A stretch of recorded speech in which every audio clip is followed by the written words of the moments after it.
Don't worry about that. All right, so I promise you guys tournament report. So we have the new Maryland ARG States champion and runner-up because he sacked me. But yeah, go ahead, Black Steve. Talk about your tournament first. Shut the hell up.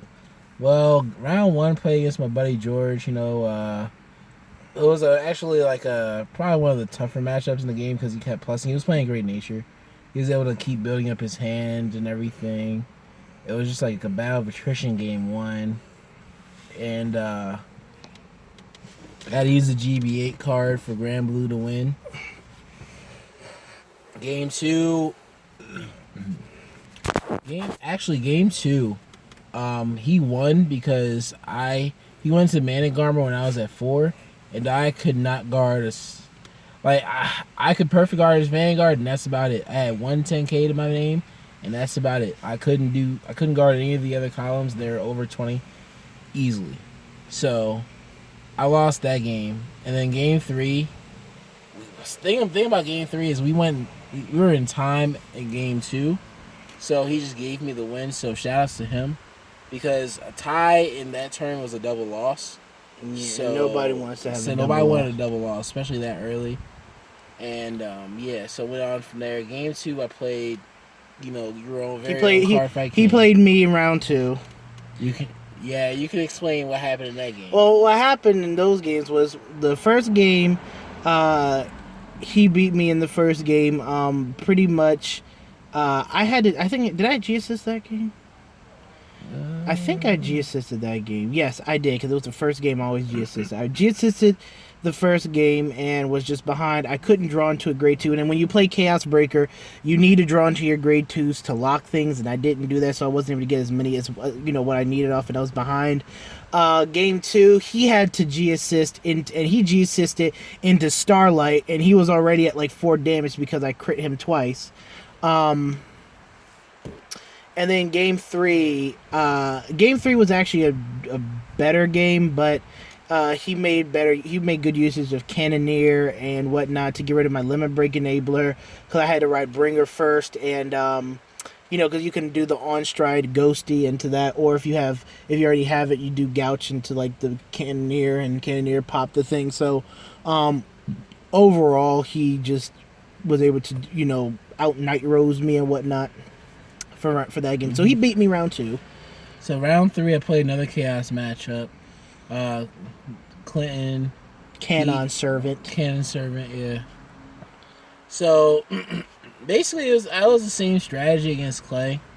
I think we both went 1 and 2. He got a G assist one game. I had a G assist one game. But then game 3, the turning point of the game was when he was on Bringer, but he can only lock 1 card. Mm-hmm. So he was only able to lock one of my back row units. So I was able to go into Night Rose and Cannoneer because he was still at like a low damage. I think he had like 1 damage because I keep my starter in the soul, so I don't push. I don't really have. He can just no pass my Vanguard. You keep Gouching the soul. I keeping Gouch. Keeping Grenache in the soul is actually beneficial because you don't want it locked, and that's your main kind of unflipping too. Right. So you keep it in the soul, especially against Chaos because of that. But he couldn't get into Chaos Breaker basically. He damage checked 1 and he had to strive with 1, but you were just ahead. I was just saying, you just sort of retire his Limit Break Enabler. It was a wrap from there. And it's with Night Rose against Chaos, if you can't lock cards, if you can't retire the cards, you see with Night Rose, I was able to I basically locked when they universe me. I basically put a card where I can, if they try to pop it with universe, I would be able to use Night Rose's ability. Night Rose's ability. But you don't want to use Night Rose's ability that much against Chaos because the game's gonna get long. You don't want to keep milling cards. Right. Yeah. But it was good because at that point in the game, it's you can just get rid of Cannoneer, bring it back, pop something important, or get the stand trigger. Yep. Yep. And then After that, it was round 4. Yeah, so he ended up winning round 3. Round 3, I won. Round 4, I played against a mirror match. I'm pretty sure the guy picked up the deck like pretty. Like, I think he got it. I think he got it last Sunday. Yeah, I mean, it wasn't really that overheard correctly. It wasn't really that much. He was making a lot of misplays. It wasn't really that much of a. I was in control like both games. To be honest with you, I was just. See, I have this thing whenever I play, if I'm in control of the game, and everything, and I can like for sure win next turn. This is a good strategy, right? It's nice. It's good to be like a damage ahead of your opponent, so that they don't heal. Like, this is the craziest shit happened to me. Like, if you're destroying your opponent, like you get to 5, like 5 or you get them to 5 or 4, and like their previous turn they double heal. Like, all your hard work just went out the drain. Yep. So it's a way to keep your opponent from like trying to make a comeback. So I think you can at least negate one heal if they do hit it. Yeah, and then force them to get other things. Yeah, that's because really in Grand Blue you can play around. You can play around their G guards, I guess, except for the new one. I mean, the new one's actually really good. The GB one. Lacus Karina, yeah, she's amazing. Yeah, but if you're able to like kill their cards, like Grand Blue Mirror Match, you have to know which ones, because that's Link Joke. I'm thinking of Link Joke. It was the what's the Grand Blue one called? Negro. I have no idea. It's Negro something. Yeah, it's something. But with the Grand Blue Mirror Match, it's just like there's a point during one of our games, I forget which one, he used Night Rose GB2 skill to bring back the Glimmer Breath clone. What's it called? Lazy. And he used the Glimmer Breath. He used the GB2 to bring back Negro Lazy, and he had a Ghosty grade 1 in his back row. So I guess I knew he had a heal in hand. So I guess he was trying to trying to bait out, like get his defenses up, because he had a low hand count anyway. But I was just able to cannoneer his Ghosty, so it just negged his whole entire play right there. Yep. So it was probably the best, but the smoothest matchup of the day, probably. And then top 8, round one in top 8. In top 8, I played against our buddy Jamal. We joke around a lot and everything in our games. He played Luard. Yeah, he was playing Luard. Usually it's like a bad matchup, but like he opened up horribly, and he was great suck both. Yeah, games. he had a G assist both games. He didn't whiff, but at the same time, he's behind, and like he had a G assist like very important cards too. Mm-hmm. Like one game he had a G assist to Owl and Perfect Guard. Oh. Other game he had a G assist to another crit trigger. And I think I don't know, I think a Sword Breaker or something, but it was like a tough game for him. He was able to hang in there a little bit, get his advantage back, but I just like with Negro Songer, I just made too many attacks. It was just too much. It was just too much for him. Then and here comes top 4, the infamous one of the what I played against the Chaos Breaker player. I played in round 3 again. Play against Chaos Breaker. He there's a raccoon right there. Let's see the. Oh, it was a raccoon. Yeah, oh, I see it. Oh, yeah. Big old. Put the light on. That big old rat. All right, hold on, guys. All right. But yeah, game 1 he had a G assist. I still lost that game because he hit I think like a double crit. And he used the Stride Fodder to guard with it. And I wasn't able to stride the next turn, but even though he was at low damage, so he was able to to conserve hand, and he was able to make a comeback because of that, and I still lost because of it. Mm-hmm. That was my fault. In game 2, it was like back and forth, but I was able to make some smart decisions, and I had a double pump my event. No, that wasn't that game. That was game 3. But game 2, I was able to use, because he ran into the same problem that Clay did, was he wasn't when he went into his one of his big crunches after he universed me and everything, Mm-hmm. he wasn't able to get the grade 2 to lock the other column, so Yep. I had a free column where I can just use Negro Songer. Yep. And I already had open counterblast, and I still had like a Negro Bone in the field, so I was able to like make some attacks go off of that. So was that in game three? Game three, he pushed me to. I was actually in a hole for some of the game, but like I still had like my columns locked most of the game, except for after first stride. But the biggest play of it was where he had 3 cards left in his. He had 3 or 4 cards in his hand. I didn't know what was in his hand, but he was at 5. So I went into gouge. Both my front row was locked, so I went into gouge. I had a stand trigger in the soul. I used Big ass raccoon. What the? yeah. I used the gouge skill to get the stand trigger. Call that 10k to my Vanguard, and I called used that row skill. Call another stand trigger for my drop zone. Called over that stand trigger for my Vanguard, another 10k. So I was able to swing for 46. You couldn't guard it, and I double crit him. So, yeah. And then in finals, he sacked me. Yeah. Both games, he sacked me. Double crit on 3, so we don't need to know that. Now, on to your king, which is me. For me, I played Chaos Breaker. I ended up coming in 2nd place overall. I'll turn my light on now. Yeah. I came in 2nd place overall. Round 1, I played against...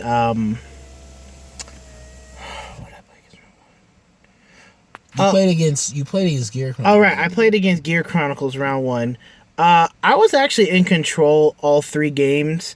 Pretty much just was able to, I locked up his stuff. He was playing like a ZTB type of build, mixed with Time Leap. But I was able, when he called out and overextended his hand a little bit to get a little bit of an early rush. I guess I get his strategy, but I was able to, go Chaos Bringer, lock something. I had a grade 2 in hand. I was able to lock another card, or go into Universe and be able to do it. So I was in control of games. I lost game 2 because I crit him while he was at 4. He hits a draw, and then he hits like a draw and heal on 6, and then comes back and hits. And I have to give him a, that is a huge raccoon. My God, you have so big raccoons around here. He came back and hit like a crit and another heal, and he just was, he just found his trigger stack pretty much. And he broke like a 2, I gave him a 2 to pass, and he hit 2 to pass. So yeah, but I ended up winning. Game 3, I was just in control. He did misplay. I told him, when I rode, because I was on Chaos Bringer, he had 2 lock cards. I was like, let me know when it's your main phase. That's what you just gotta do. Let the player know when it's the main phase. And after he drew, he said main phase. And then I rode Chaos Breaker from the deck. And then he forgot that he needed to ride and stride. So he missed his ride phase and stride phase, so that put him in a hole then. And then round 2, I played against Black Steve. We told you guys about that. And then round 3, I played against what did I play round 3? You played against Royals. I played against Royals round 3, the previous Maryland ARG champion. Previous. He's the champion now. Basically, I was actually in control for all 3 games as well. Was playing really solid. The only problem was that I had to G-assist. Like, the games that I did have the G-assist, and I still won game 1. That a G-assist game 1. Game 2, he had like two young Wingles, and Wingle Brave, and turn 2, I couldn't guard anything. I was still on 1. I had my 2s and 3s in hand, and I had to pretty much no guard everything. So he pushed me to 3. I was able to heal out of 1 of it. But then by the time I rode 2 and then he rode 3, I no guarded his grade 3 attack because I couldn't guard it. He had like a young Wingle boosting or whatever it is, and he double crit me at 3, so I was like, meh. But then game 3, I was able to come back, and it got to the end of the game where I had 1 card left in deck. He had like 3, or two, whatever it is, but I had 2 of the Chaos Breaker crits, the Paradigm Shift Dragon. I was able to send them back into the deck and just drive check both of them because I had 3 cards and I did hit double crit and he couldn't guard it because he had 2 cards in hand. Those crits are absolutely amazing. I tried this strategy that helped me out in a lot of matches where I send those crit triggers back, more often than I do not. Sometimes I'll keep it just in case I'm in a bad guarding position where I'm not seeing my heal triggers or my perfect guards and I need to, block, especially depending on what deck I'm playing against. But otherwise, I'm just going to send Paradigm Shift back because I want to, it's a recurring crit and I want to hit it. So then round 4, I played against the Chaos Breaker player, Kenna Servant. He played against, in round 3. That went 3 games. It was just 3 long games, we finished like just before time hit, but pretty much, I don't exactly remember, vaguely, but I remember you triple crit him, didn't you? No, I double crit him. And he couldn't, okay. and one of them I think he couldn't guard, and then but game 1 he beat me in. He has his G deck. He had like that eagle. I can't remember the eagle's name, but it's the unlocker. The unlocker G guard, yeah. right? So he had more. His deck was actually better prepared for the mirror match because he had not only Lacus Karina, but he also had that eagle unlocker card and whatnot. But so yeah, he won that one, and I had a G assist too, which sucked, but I came back. Game two, I won the game on the GB8. I was actually able to use Amnesty to unlock my board, prevent him from drawing and getting more cards to hand. And then, pretty much in that matchup, I tried to time my Amnesty better than my opponent. That was what I was thinking. It was like, in a chaos matchup, is he who times their Amnesty and other things a little bit better. So I was able, he didn't go into Amnesty because he went to Big Crunch to Amnesty.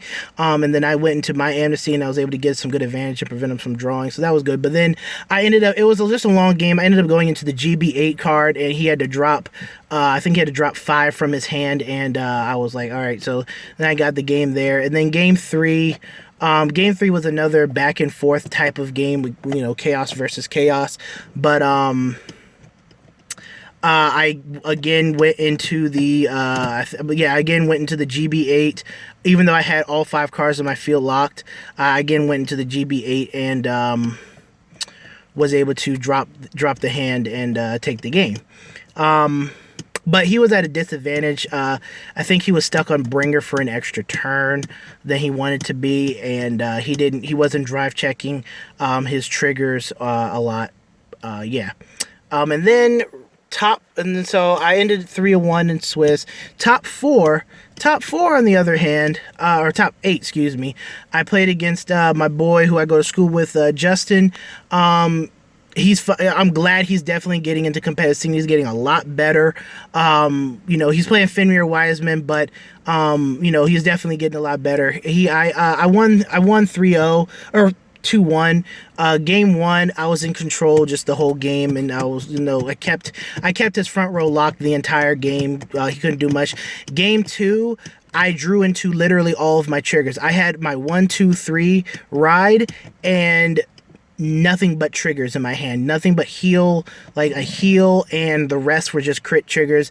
All 5 cards in my damage zone were crit triggers. I did not see any of my I didn't see any of my heals or any of my grade 2s or 3s or stride enablers to stride, so it was whatever. So I couldn't stride, couldn't do anything, and I was stuck on Bringer, so it was just an uphill battle. Couldn't do much.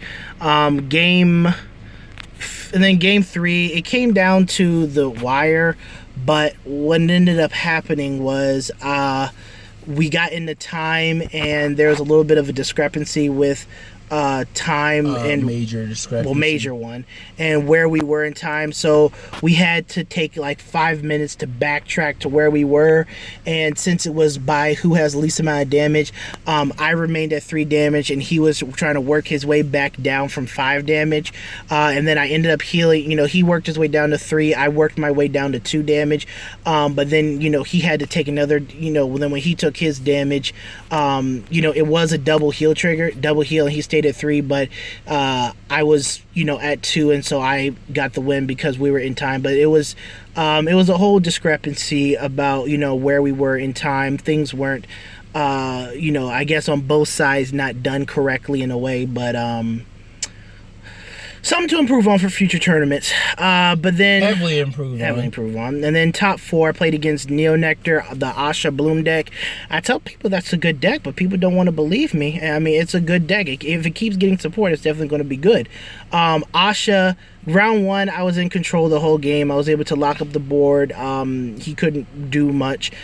Game 2, I kind of struggled to get control because I didn't have my grade 2.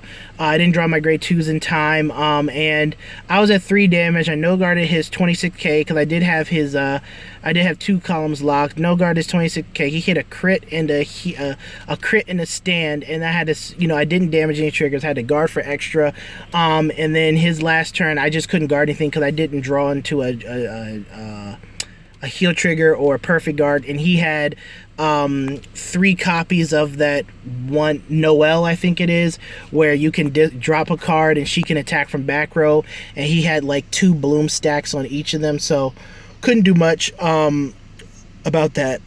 If I had a heal trigger, if I had Lockett's Karina, I could have locked my back row and then locked his stuff, but it is what it is. Then game 3.